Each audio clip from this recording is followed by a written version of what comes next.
안녕하세요. 지금 제가 이제 손에 들고 있는 책은 소재원 작가의 기억을 잊다 라는 책입니다. 기억, 추억, 뭐 우리가 이제 잘 알고 있는 이제 살아왔던 이렇게 소중한 이제 경험담, 기억을 이제 얘기하는 것 같고요. 잊다, 이어나간다, 연결시켜 나간다 라는 것 같습니다. 뭐 이 책의 뒤편에 보면 뭐라고 되어 있냐면 언제나 자신을 낮추었던 기억 속의 우리 아버지, 내 어린 시절 돌이켜보면 우리 아버지는 단 한 번도 당신을 아버지가 말이다 라고 높여 칭한 적이 없었소. 항상 아비는 말이다 라고 스스로를 낮춰 불렀소. 대개 아버지는 어떠오? 라고 합니다. 뭐 누구나 다 아버지가 되죠. 아비가 됩니다. 하지만 죄인이 된다라고 얘기합니다. 자식들 앞에 섰을 때 당당하고 떳한 게 아니라 못해준 게 많고 또 너무 많은 짐을 떠안긴 것 같은 생각에 많이 미안하다라는 거죠. 저도 이제 어느새 아버지라고 하는 존재가 제가 되고 나니까 참 많이 고개가 절로 숙여지죠. 참 사는 게 쉽지 않더라는 생각도 들고 이 책 첫 페이지를 펼쳤을 때 아버지라서 치매 초기를 진단받은 서수철이라고 하는 이가 72살의 나이에 이제 자신의 삶을 되돌아보고 자식들에게 어때야 될지 요런저런 이제 얘기들을 이제 하는 거죠. 근데 저는 이제 좀 울컥했던 게 이 서수철이라고 하는 이 72세 노인도 노인이지만 아들, 그러니까 힘없는 아들, 50대 초반의 아들에게 서운한 마음을 가지는데 그 50대 이 아들 또한 좀 처지가 좀 씁쓸했죠. 사표를 내고 30년 넘게 근무했던 회사를 나왔지만 갈 곳이 없어서 방황하고 있는 그 50대의 서민수라고 하는 아들, 또 아들이면서 또 아버지인 그 중년 남성에게 저는 좀 더 눈이 갔습니다. 아들은 군대 갔고 딸은 취업준비생인데 10년째 갖고 있는 아파트 대출금도 남아있는데 회사를 그만뒀다는 말을 가족들에게 못하는 그 사실을 혼자 그냥 주워 담고 어떻게 살아야 되지 라고 고민하고 있는 이 중년 남성에게 저는 마음이 많이 갔습니다. 퇴직했다라는 사실을 밝히지 못하고 가장으로서의 책임을 다하지 못한 죄인이 된 그 50대 남성에게 저는 좀 마음이 많이 끌렸죠. 왜냐, 뭐 지금 현재 저의 처지와 별반 다를 바 없는 그의 처지가 안쓰러웠던 거죠. 뭐 후배들은 이미 이 50대 서민수 씨라고 하는 분을 앞질러 갖고 후배들에게 봤을 때 나가줘야 되는 태물 노친네였던 거죠.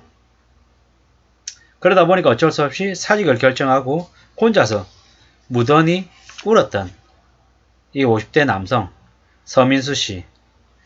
참 얼마나 회사의 배신감을 느꼈겠으며 또 세상에 쓸모없는 존재라고 낙인이 찍혀서 얼마나 슬퍼했을까 라는 생각을 해봤습니다. 어쩌면 이게 제가 소설의 서민수 씨라고 하는 캐릭터에 몰입할 수 있었던 건 뭐 저 또한 이와 비슷한 상황을 겪어왔기 때문이죠. 아마도 저와 비슷한 나이이거나 아니면 뭐 저보다 나이가 조금 많거나 조금 적거나 누구나 다 지금 현재 이 시대를 살아가고 있는 아버지라고 하는 존재는 다 한두 번씩은 다 겪어왔던 일 같다라는 거죠. 얼마나 씁쓸했을까요? 얼마나 서러웠을까요? 혼자 눈물을 삼키고 혼자 울어도 어디 가서 하소연할 때도 없는 거죠. 왜냐? 요즘에는 그런 일들 너무 많이 겪으니까 그냥 너만 겪은 게 아니라 나도 겪었어. 뭐 남 얘기 들을 겨를도 없는 거죠. 내 얘기하기가 바쁜 거죠. 참 이게 현실이라는 겁니다. 사표를 쓰고 나왔지만 제대로 된 동료들의 인사도 없었던 거죠. 배웅도 없더라는 거죠. 마중 나오는 네가 한 명도 없다라고 하는 그 서민수 씨의 태산날 참 얼마나 서글펐을까요? 얼마나 많이 울었을까요? 뭐 저도 그렇게 울어본 기억이 있고 아마 이 영상을 듣는 분들도 그런 비슷한 경험을 가지고 계실 겁니다. 씁쓸하죠. 뭐 마음을 터놓고 싸구려 안주에 소주 한 잔 건넬 수 있는 사람을 그래도 앞에 두고 있다라고 하면 얼마나 큰 위안이 될까요? 제가 이런 일을 겪었어요.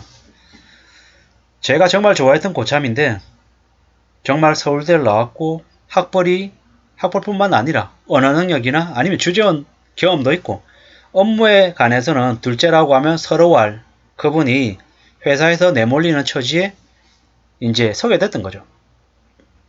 제가 이제 감히 그분께 위로의 말씀도 드리고 뭐 밥도 사드리고 술도 사드리고 했단 말이에요.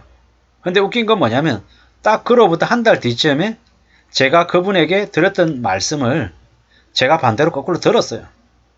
뭐 저도 이제 그런 지경에 이르렀던 거죠. 억울하기도 하고 서럽기도 하고 뭐 한참을 울거나 한참을 울분을 토해도 상황이 바뀌지는 않더라고요. 물론 그 당시에 제 윗사람은 참 저한테 못할 짓을 많이 했죠. 그전까지는 도망가지 마라. 여기에서 그만두고 네 발로 나가면 너는 평생 도망자 신세가 될 거다 라고 얘기해놓고 그 말을 한 지 며칠 지나지 않아서 나가줬으면 좋겠다라고 얘기했죠. 그리고 그 다음에 또 다시 주워 담았어요. 이게 사람의 일이라는 게 뭐 반품하고 다시 바꾸고 또 바꾸고 해도 되는 게 아니잖아요. 그 사이에 제 마음은 만신창이가 됐죠. 너덜너덜해졌죠. 그 사람이 싫고 회사가 싫고 그런 회사에 들어가 있는 제가 싫었던 거죠. 얼마나 나라고 하는 존재가 우습게 보였으면 그렇게 부품처럼 여기 끼웠다 저기 끼웠다 요래저래 그냥 욕만 당하는 신세인가 라는 생각이 들었죠. 그리고 이제 그런 생각도 해봤습니다. 아, 회사라고 하는 곳이 나라고 하는 존재를 개인을 끝까지 책임져 주는 곳이 아니구나. 언제든지 버림받을 수 있는 존재구나. 라는 생각을 이제 했던 거죠. 뭐 앞으로도 마찬가지고요. 언제든지 뭐 이럴 줄 몰랐다. 억울하다. 서럽다. 이런 감정조차도 대려 사치였다라는 거죠. 지금은 어떤 마음을 가지고 있냐?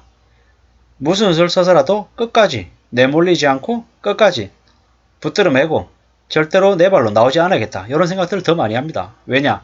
지금은 경제적으로 매우 어렵기 때문에 그러하죠. 불황이기 때문에 그런 말씀을 드리는 겁니다. 확실한 건 뭐다? 가장이라고 하는 자리의 무게가 참 무겁다라는 거. 그리고 가장이 가장으로서 역할을 못한다. 밥벌이를 못한다. 생활비를 가져오지 못한다라고 하는 건 무슨 변명을 대더라도 용서받지 못할 거다라는 거죠. 제가 이렇게 말씀드리면 참 너무 서럽기도 하고 너무 냉혹하다라고 말씀드리는 건지 잘 알고 있습니다. 근데 그게 아버지라고 하는 얘의 자리인 것 같습니다. 존재인 것 같습니다. 소재원 작가의 기억을 잊다라고 하는 책을 읽으면서 치매에 걸려서 기억을 점점 잃어가는 72세의 노인 아버지, 그리고 회사에서 내몰려서 해고당하고 난 이후에 일자리를 다시 찾아야만 하는, 생활비를 갖다주지 못하는 처지에 내몰린 아버지. 이 두 사람의 캐릭터를 보면서 저는 제가 어떻게 이 가장의 역할을 앞으로 해나가야 될까, 그리고 앞으로 어떻게 살아야 될까, 어떤 마음으로 이 험난한 세상을 헤쳐나가야 될까라는 생각들을 하게 됐습니다.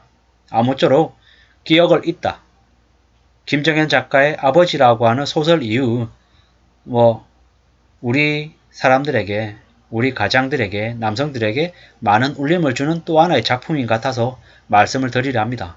아무쪼록 기회가 되시면 기억을 잊다 라고 하는 소재원 작가의 책을 꼭 읽어보시기를 추천드리면서 마실까 합니다. 감사합니다.